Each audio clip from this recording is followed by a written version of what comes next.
Hello everyone, Shane Kanto, your Wasteland reviewer, and I'm here to review Wonder Woman 1984. And boy, have you been waiting for this one. It was originally supposed to come out in 2019, almost didn't make it in 2020, but just in time for Christmas, we have Wonder Woman. And this is the sequel to Patty Jenkins' first Wonder Woman film starring Gal Gadot, and both are back in this one. Chris Pine's back too, and you're probably wondering how the hell's that happen. We'll get to that. But you also bring on Kristen Wiig and Pedro Pascal and a lot of 80s nostalgia. This film is full of 80s nostalgia. And the interesting thing is, this film feels like, at many moments, like it was made in the late 70s and early 80s. And it has that feel where the first Wonder Woman film had quite a few nods to Superman the movie. This feels like Superman the movie. When you see Wonder Woman like running really fast, it looks like Christopher Reeve's running in Superman the movie. You just get this sense of awe and a little bit of cheese, a little bit of hamminess, but just this... I don't know how to explain it. It feels like a bit of innocence thrown in, a little wide-eyed kind of nostalgia there, but it feels like this is that all-American kind of film like Superman the movie in 2020, which is interesting. There's some moments where it looks a little cheesy, and some of the moments, some of the CGI is a bit wonky, but I really appreciate what they do with Wonder Woman in this film, because you really dig deep into what the moral compass is of Diana. And in the first scene of the film, you see Diana as a child back in Themyscira competing against a bunch of adults in this competition, and she learns the hard way that you should always do things through truth. And truth is all the way through this whole entire film. The antagonist is a foil to that. It is a power of liars and deceit. And you have Diana's lasso of truth, which she heavily utilizes, and for a lot of cool, fun effect in this film in the action sequences. And I feel like that very strong thematic thread throughout this film really makes this film work a lot better than it could have. And that's a tricky thing too, because in general, the idea of this film is this stone whose powers are inhabited by some kind of force that's been there for centuries and centuries that grants you a wish, but it will take something from you. And you have these three central characters. You have Diana, who has been longing and missing her one love, Steve Trevor, and wishes him back. And Chris Pine is back embodying the body of someone else, but we all see Chris Pine, and so does Diana. There are very few romantic relationships in comic book movies that feel so endearing and loving as the two of them. And for every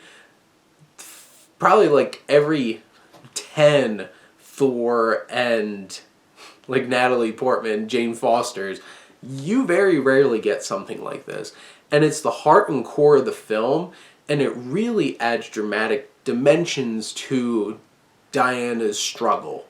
Because what's taken away? Her powers. And does she keep the powers to save the world, or does she keep the man she loves?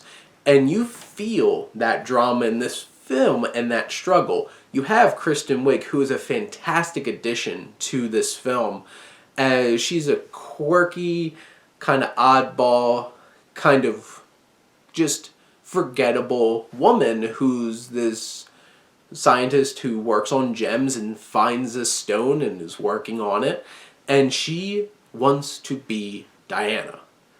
And you see her flower into this confident and aggressive being, and Kristen Wiig sells all the ranges in this character so well.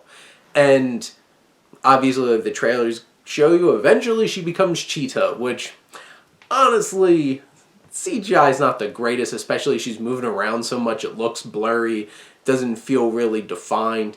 They have a fun action sequence towards the end of the film, which, here's the interesting thing. This is a 2.5-hour film. There's a lot less action in this than you might expect. And Patty Jenkins does such a great job of really hitting the heart of these characters in the story that you don't mind that there's not a whole lot of driving action to it. Because, and then you get to the main antagonist, who's Maxwell Lord, this con artist who's played by Pedro Pascal so well, who has a son who he just wants to make proud. He wants to be remembered. He wants to be successful. And he is able to embody the powers of the stone and is able to grant wishes and take from people.